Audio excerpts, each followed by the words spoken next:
It is GloucesterCast 384. There's 3 of us today. McCarthy Skeleton crew. McCarthy bailed on us. Kim's not here. We got a skeleton crew. Jimmy's across the border. Well, we knew Jimmy wasn't going to be here. Yeah, right. We were counting on Kim and Chris, but... Yeah. Oh. Got to take care of these speakers. Hang on 1 second. There we go. All set. Gotta go. Pretty soon you'll be across the pond. That's right. Pretty soon I'll be across the pond, is right. We're going to transition to our guest cam. Right here, transition. And so we have Ralph DiGiorgio with us. That's a good one. He's the best. He is the best. That's good. Good morning, Gloucester. Ralph DiGiorgio here. We have Pat on the keyboard. Good morning, Gloucester. So if anybody asks questions, Pat is at the keyboard typing under my Trying name, to keep up. Under my name. And I am your host, Joey Shimataro. Thanks for coming. I have super exciting news. We're going to England next week. Yeah. And we're going to meet with our friend, Adventure Man. We're going to live stream. That's awesome. Across the I pond. can't wait. Across the pond. Yeah. I can't wait. It's been just about a year since he was here. It's been just about a year, and he said to come on over. We're going to go over, and we're going to have a blast. And his father, Don. Don with the furry, Don the muskrat with a furry hamster on his the back. Hamster. He was so fun, and so there's that, and I'm excited about that. It's been a couple weeks since we podcasted. It feels like longer. It feels like it does. I was going to say this feels like a Friends reunion. Yeah, but it's just the 3 I of us. haven't been here. Sorry, but it doesn't quite rise to that level. Yeah, but I haven't been here for a month. Yeah, I've been away. Between Ralph and me traveling, it's been a while. Yeah. So there's been this huge debate online. So seeing as a lot of people are traveling right now, we're going to get right into it. There's been this debate. I guess there was a woman reclined her seat on an airplane, and do you know the story exactly? How I don't know the story, but I saw it briefly. The guy that she reclined, her seat back into, started like punching the seat. The last seat in the plane cannot recline because it's up against the wall of the bathroom. Okay. So all the seats in front of that can recline. While he is in the upright position, she reclines into him, which basically, here's the chair. Now, what the airlines have done, and I know this because I saw it on 160 Minutes or one of those shows, but what the airlines have done is essentially taken anywhere between 4 and 6 inches out of every single row to be able to add additional rows. For more money. So it doesn't 4 or 6 inches doesn't seem like a lot, but it is when you're on an airplane and your seat is literally, from your face. It's right now it's about 14 inches from your face, and now they take away that extra space, and then when you lean back, if you're not able to lean back, the chair is literally in your face. So in this particular instance of this airline rage, where the guy starts pounding on the seat in front of him, that's they should maybe not allow that second to the last row seat to recline. Well, then it doesn't make a difference. It's a domino effect. It would be it'd be the same problem all the way up. That's true. Okay, that's a good point. The issue is this. Okay, the guy was a douche. Number one, I mean, he shouldn't have done that. Right. He should have formally made a complaint to the airline because that's where it stems from. It's the airlines. I'm telling you, animals in cargo are treated better than some of the people in coach. It's absolutely. I just flew back from Montana on United Airlines, and it was 4-hour flight. They didn't even have. I remember when the TVs used to fall down from the ceiling, and personal TVs. They didn't even have personal TV there, and it's so tight. And we had some pretty large guys on the trip with us. I don't know how they fit in the seat. It's absolutely horrible. So that was United now. That was United. Okay. I read it. And the reason I asked you is because I know we're going to get to another topic afterwards. But so here's my thing though. So I was listening to a bunch of social media on this topic of this airline rage, and a lot of people were making it like anyone that reclines their seat on an airplane is a savage, is an asshole. Mm-hmm. And I'm in my head, I'm thinking to myself, and I didn't realize the part about this guy being in the last row and not being able to, his seat not being able to recline. But in my mind, they make the seats able to recline. Mm-hmm. I don't, and I think it's perfectly normal and acceptable for a person to recline their seat. One thing that I read yesterday about this particular incident, I don't know how true this is, but apparently the man did complain to the stewardess, and the stewardess... Flight attendant, thank you, I'm sorry. You need to be My apologies. I'm old and I'm using old language. The flight attendant, when she reclined her seat back, he was eating and asked her to wait until he was done, and she put it back up till she thought he was done. Then she reclined it back again, and it spilled his drink. And among other things that were going on. And the flight attendant, and he complained, and the flight attendant bought him a drink and gave her the stink eye. Oh. Well, regardless of the issue at that moment between the two passengers, it's all about corporate greed. The airlines are making billions and billions of dollars, and they just try to keep sucking up as much as they can because it's Wall Street. They got to answer, and all their investors need to make so much of a return. And it's not just the seating; it's the charging of the bags. It's all these little hidden costs that are absolutely out of control. So now, just quickly, do you recline your seat on a flight? Yeah, I do. I do too. But hold on, do you see that?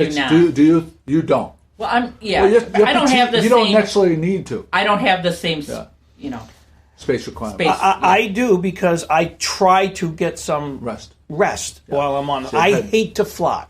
Yeah. Okay. Yeah.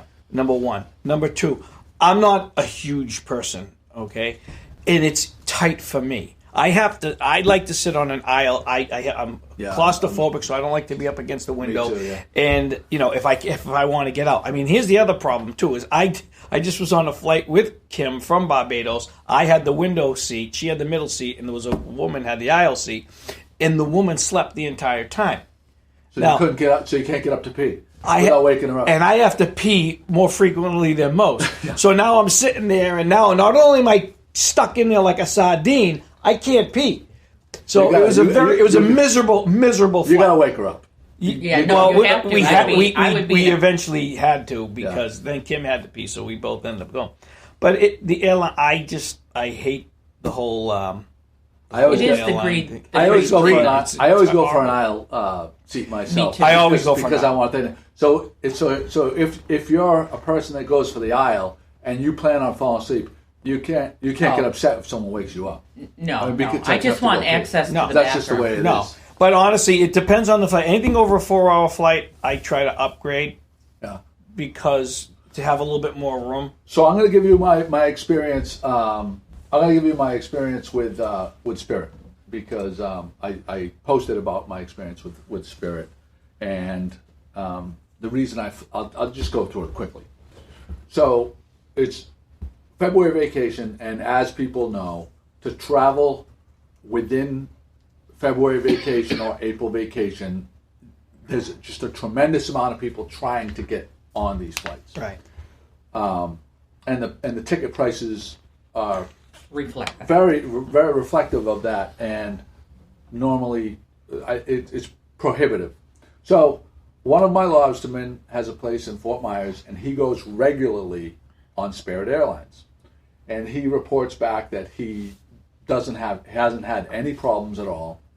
And so I'm looking at flights to bring my daughters down to see my mom in Naples, and the flights on JetBlue were like $550 for flights, and they didn't necessarily have flights that would have maximized my time. They were like afternoon flights going out, early morning flights coming home. I would have basically only had 2.5 days in Naples rather than 4 full days in Naples. So the Spirit airline flight was $300, and the JetBlue flight was $500. And JetBlue was going to charge for bag. JetBlue now has gone to where they always didn't charge you before for baggage. Now they charge you for baggage. Right. Spirit also charges you for baggage. And a comment that a lot of people say about Spirit is they nickel and dime you. Well, to that I say, if you start, they're pricing it purposely super low, and it's a la carte. So you don't have to purchase anything that you don't want to. Most people are going to bring a carry-on, so you're going to get charged. You should know that, and you should not be surprised at the airport if you bring a carry-on on Spirit if you didn't prepay for an extra $40 for your carry-on, and they're not giving you snacks. It's going to cost you $5 to $8 for snacks on the plane. But when you add the $40 and the $8 to the $300, I'm at $348 on JetBlue. If I would have flown for $500 and an extra bag, it would have been $540, say, right? That's quite a bit of money. Right. So now, none of that would have been okay with me if the plane didn't take off on time or they disbanded the plane. We flew on time. It was a brand new plane, like new car smell, brand new plane. The stewardess told me, Flight attendant. thank you. The flight attendant told me that they have 400 brand new planes on order, and but I will tell you the couple of the negatives. So here's one of the negatives: they don't have any entertainment system, no TV, and they don't have Wi-Fi. Wi-Fi to me is very big, but It's huge. it's huge. Because you can have your own entertainment at that point. 100%. With a little bit of planning, like I knew that they didn't.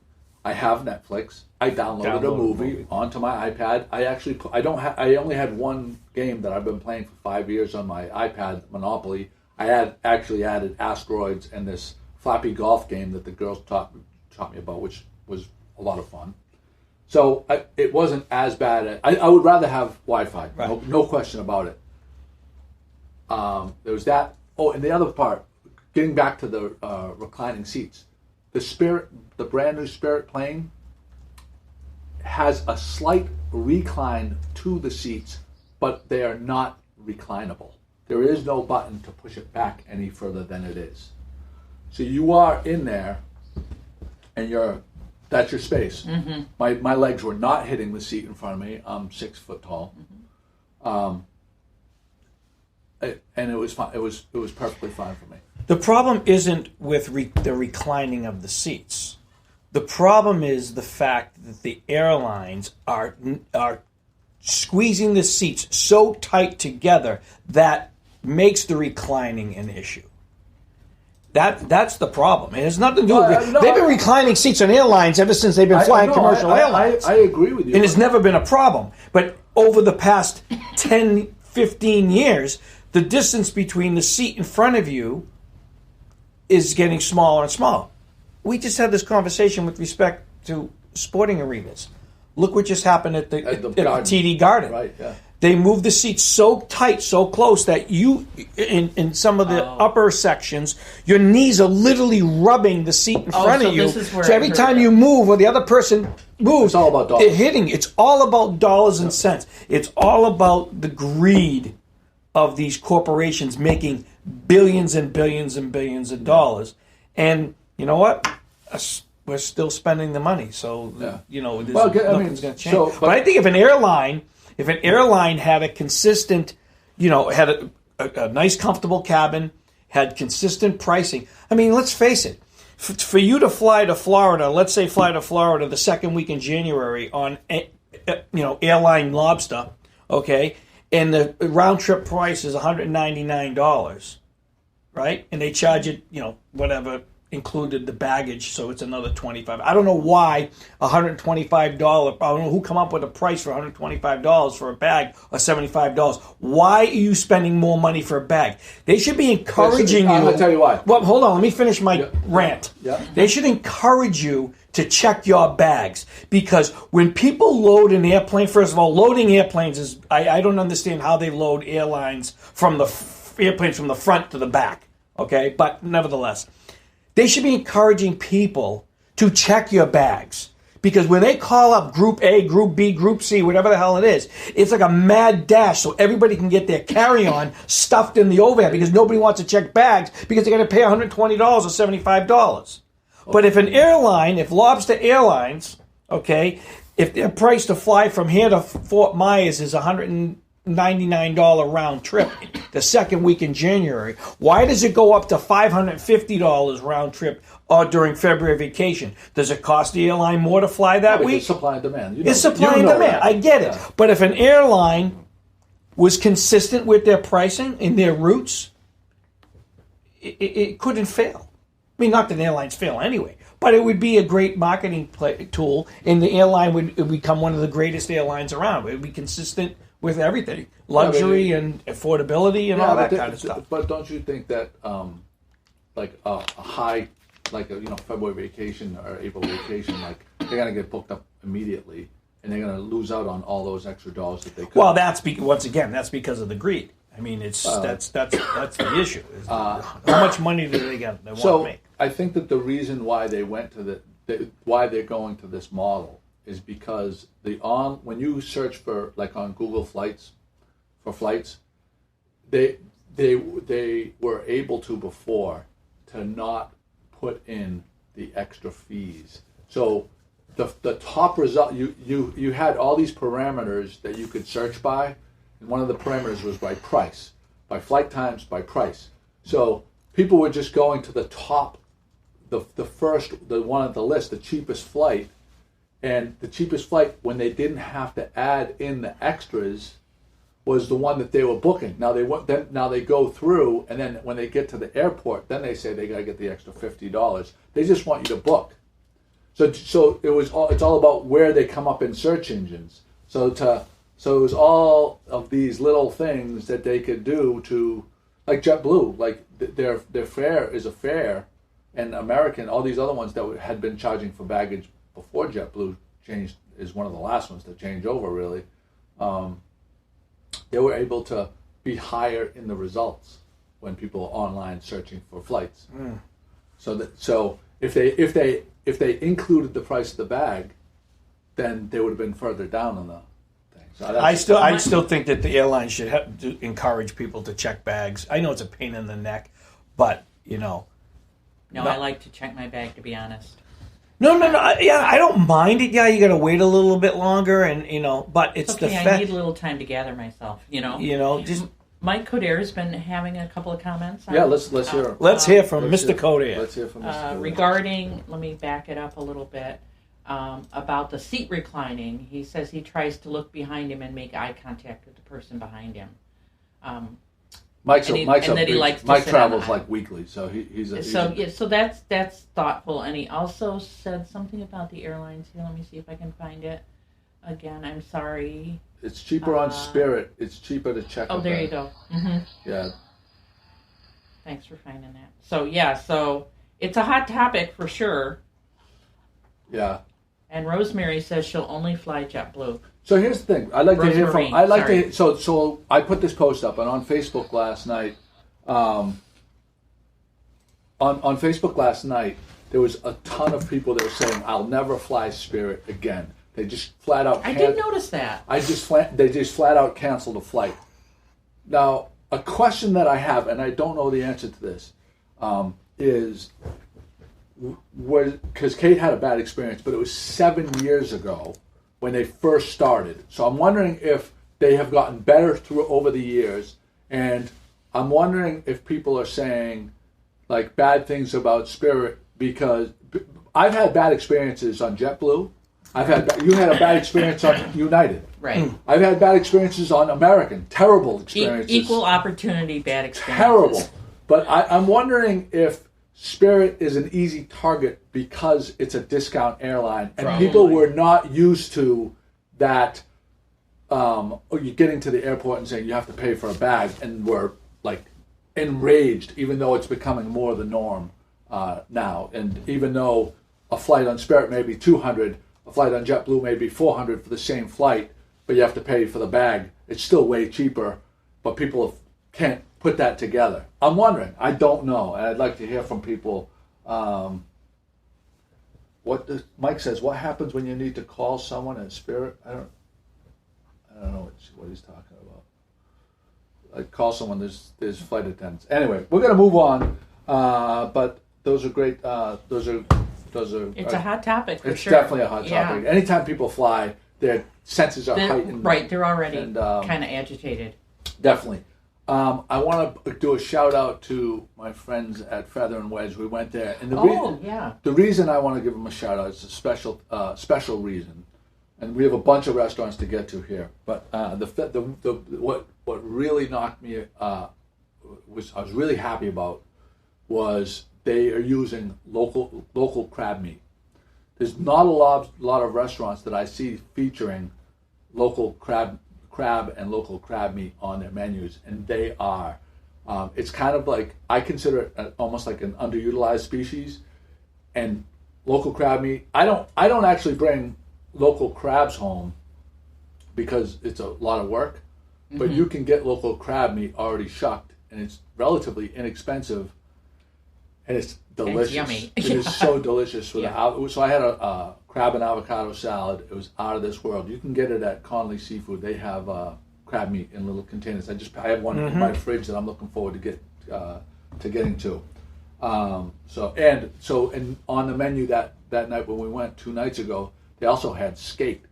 Oh, I don't like skate. Well, they had it, which is kind of it's a local thing that they're using local products, and so shout out to them.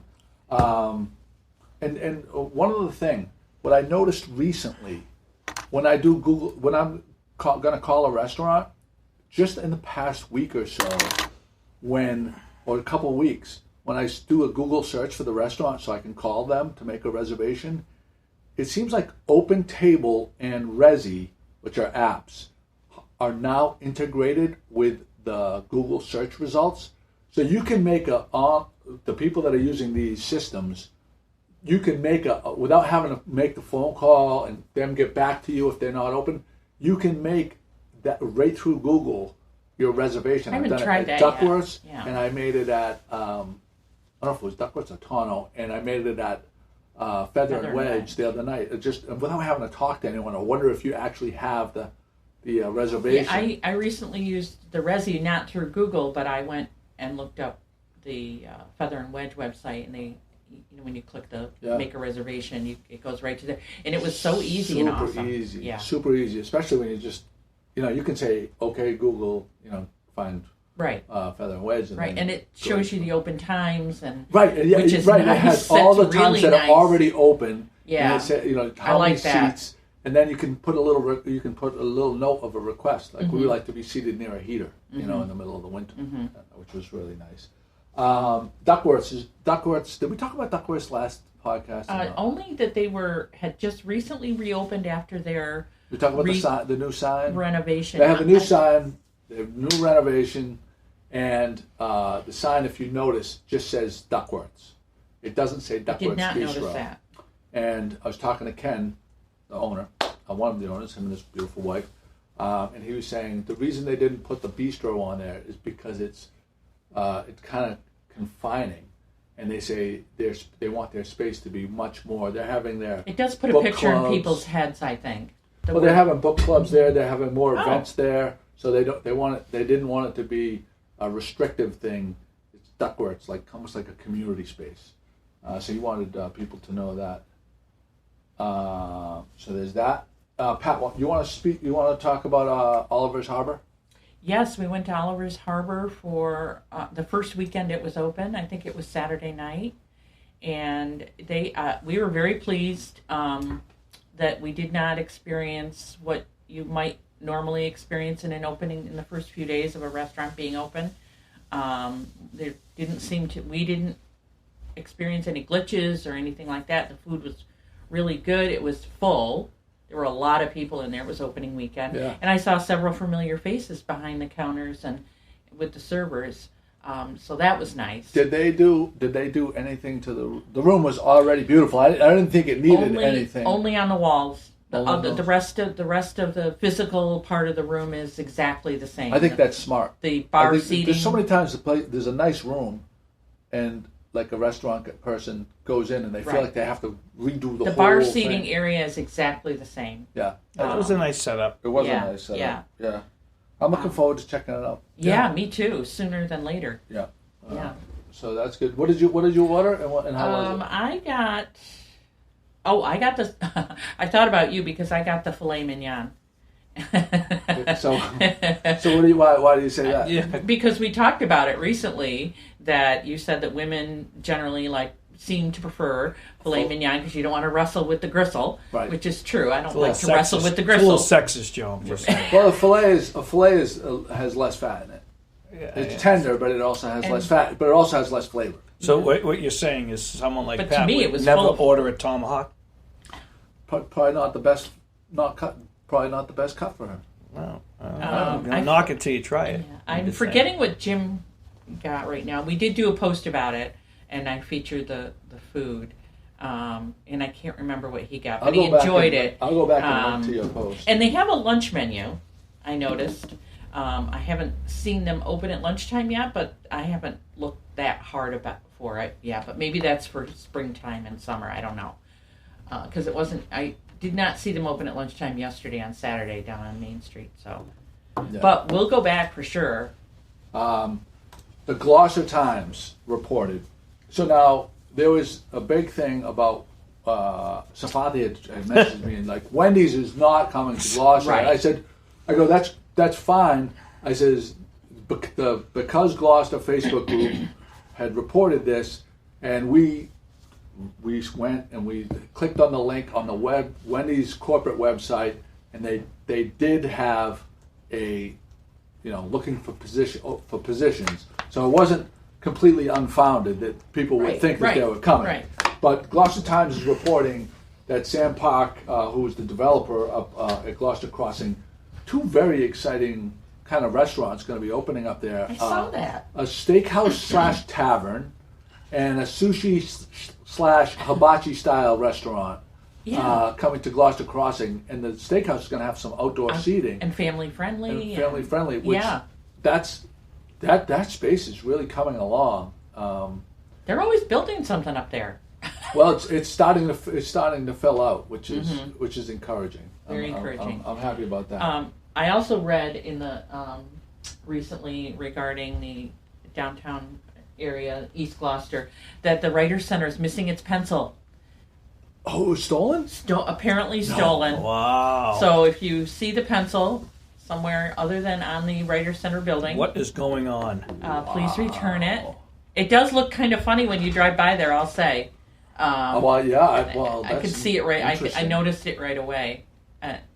Trying to imagine. That's horrible. What is wrong with What is people? wrong with people, right? What is wrong with people? It probably sounded like a great joke, but anyway, hopefully it'll be returned.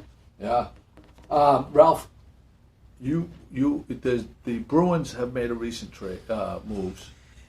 Yeah, the Bruins have made a recent move. They're looking to make another move. There's been a lot of talk about a hometown boy possibly coming back to Massachusetts.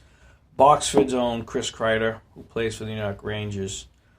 Bruins are seriously looking at him, along with the Avalanche, possible Washington. Bruins had a little bit of a bad night last night. They're on a 3-game road trip, and they just got annihilated last night by Vancouver. I think it was 9-3.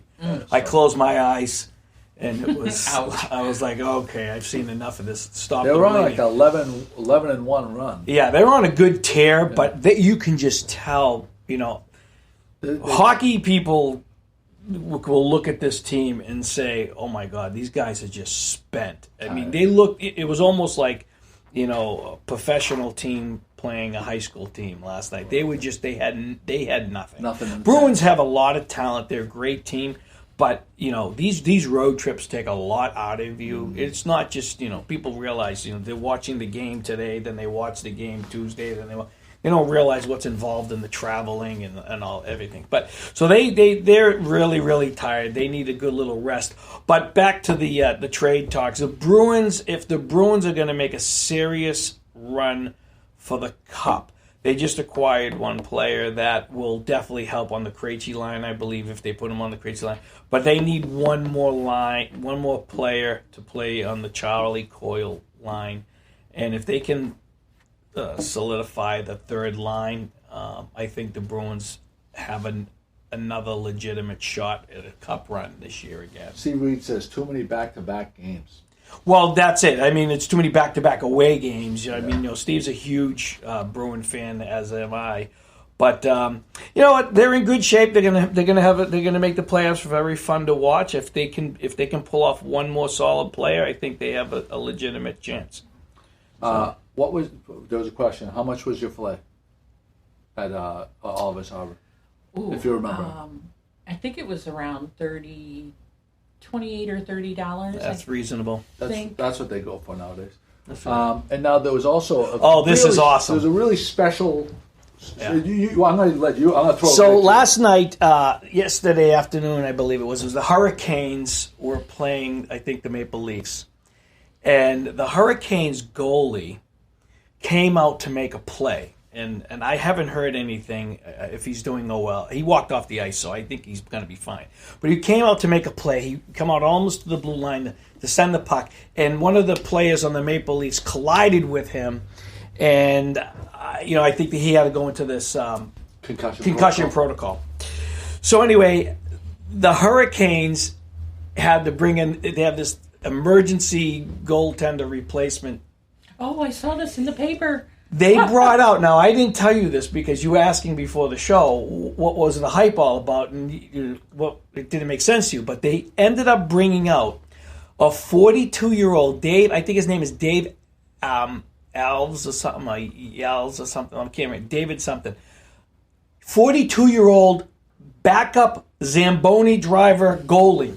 No. Yes, I saw the that. guy drives a Zamboni, and he's 42 years old. I mean, 42-year-old is still young, but for a professional goalie or hockey player, it's pretty old.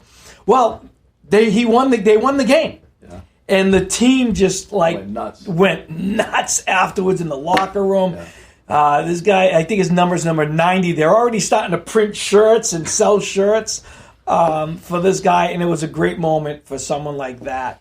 To come out and getting called, they threw together equipment to get this guy on the ice, and all of a sudden he come out of the locker room onto the ice. And this is one thing that a lot of people don't understand about goalies. If you're a pitcher in baseball, you get called out of the bullpen. You get on the mound and you start throwing until you're ready, you're warmed up, and then the umpire says, "You ready?" He goes, "Yeah, I'm ready."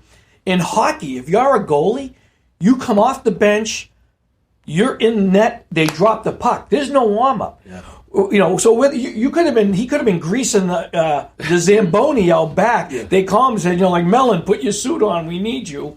And he runs out onto the ice and gets a net, and he was lights out. It was a great moment. It was good for him. People, I know, it was all over social media this morning, which is awesome. Those feel good stories are. Yeah, it was really cool. I like that stuff.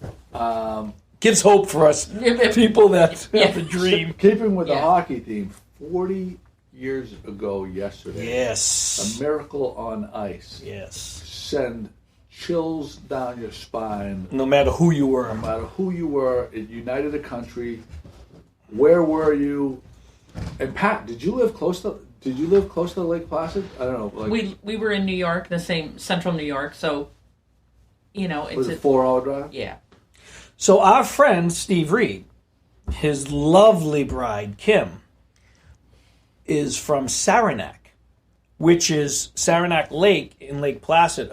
I want to say it's 20 minutes, maybe 30 minutes most. They're close. Yeah. Right there. And I believe her father kind of might have worked there, helped out during the Olympics. Well, they need She was a lot big part of that, and they were there. It was very exciting, she said. But yeah, I've been out there several times because our boys played hockey, and we would go out there for these tournaments, and It's a pretty impressive facility even today.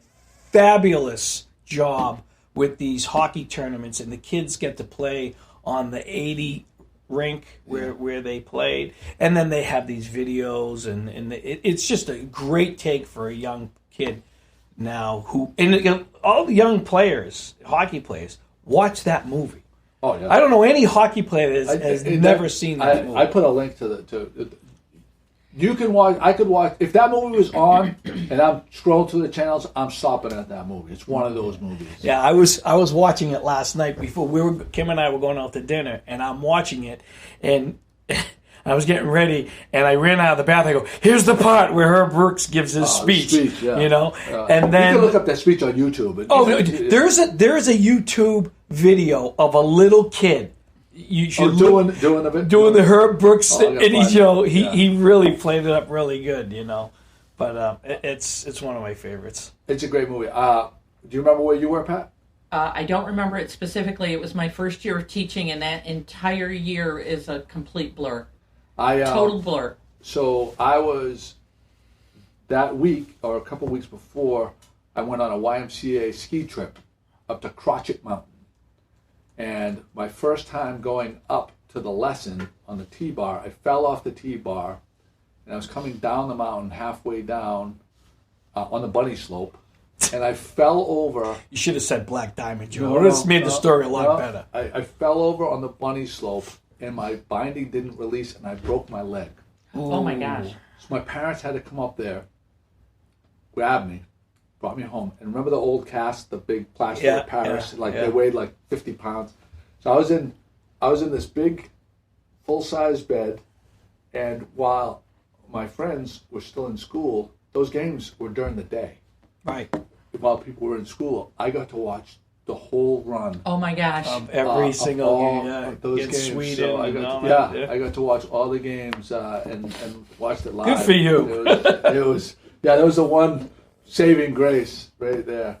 Suzanne Lafada's with us. Mm-hmm. And, hi, Suzanne. Paula watched it too. So yeah, that was amazing. The hands-free law is in effect today, first day. Yes, and I broke it at 7:55 this morning. Ooh. Already. You're going to be getting a ticket in I the forgot. mail, I forgot. I'm wondering Somebody if they're gonna, texted me on my way over here. Well, you can do hands-free. With texting?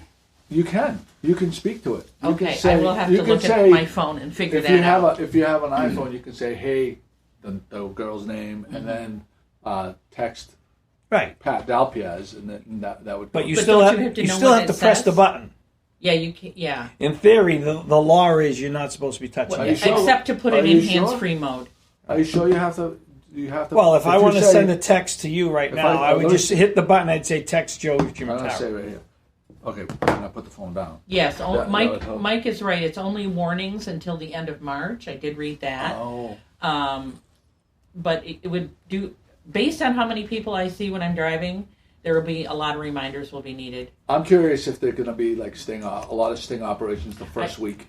Yeah. I don't think so. I mean, they might, I think the first couple weeks, month, they might see someone, they might pull over and say, listen, I'm going to give you a warning. We're just letting you know that this is in effect.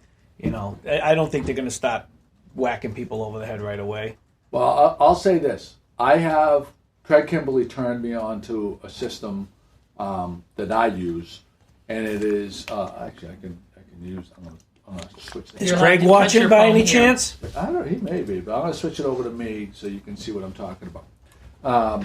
I have this on the back of my phone. There are these little metal plates. They have, it's a peel-off sticker, and the adhesive is virtually impossible to get this off. It's on the back of my cell phone case.